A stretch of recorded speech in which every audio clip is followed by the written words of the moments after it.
সবাইকে ইমানুয়েল। আমি নয়শক লাইভ গ্রুপের একজন সদস্য। আমার নাম ডায়না হালদার। আইসুন, আজকে আমরা বাংলাদেশের নির্যাতিত খ্রিস্টানদের জন্য প্রার্থনা করি। যিশু, আজ আমরা বাংলাদেশের সেই ভাই বোনদের জন্য প্রার্থনা করছি যারা আপনাকে অনুসরণ করার জন্য কষ্ট পাচ্ছে। কেউ লুকিয়ে আছে, কারো ঘর আগুনে পুড়িয়ে দেওয়া হয়েছে, কারো জীবন হুমকির মুখে, তবুও তারা আপনাকে অস্বীকার করেনি। তারা আপনাকেই বেছে নিয়েছে। রোমীয় ৮ অধ্যায়ে বলা হয়েছে, আমরা কখনোই ঈশ্বরের ভালোবাসা থেকে আলাদা হই না। তাই প্রভু, এখনই তাদের হৃদয়ে আপনার শান্তি ও উপস্থিতি ভরিয়ে দিন।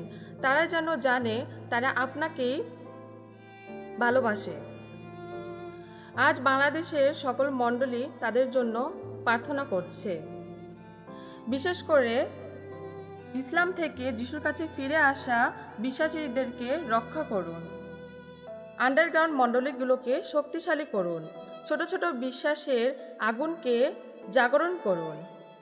বাংলাদেশের মণ্ডলীকে আরও শক্তি, সাহসী ও বহুগুণে বৃদ্ধি দান করুন। যিশুর নামে আমেন।